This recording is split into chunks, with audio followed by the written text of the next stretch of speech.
Hey everybody, Josh for Populi here, and for years and years, alerts have been here in Populi. But coming soon, we're changing that. Alerts are moving from that spot on the homepage to a little bell icon, ding, ding, ding, over here.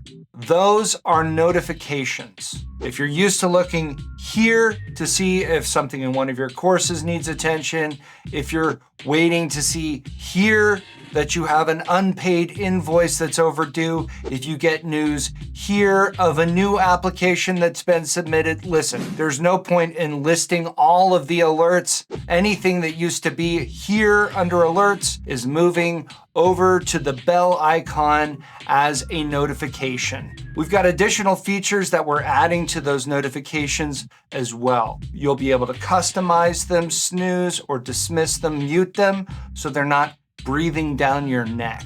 We've even been so gracious as to build in the ability to manage and unmute notifications for those times when you perhaps muted something that you actually need to know about. And we're adding other notifications that previously never showed up under those alerts, things that you used to only receive as emails related to automation, stuff like that. Lots of useful updates, and we'll have more detail in upcoming videos. But the important thing is to be aware that coming soon, we've got this new bell icon, ding, ding, ding, and that's where all the notifications, formerly known as alerts, are gonna be.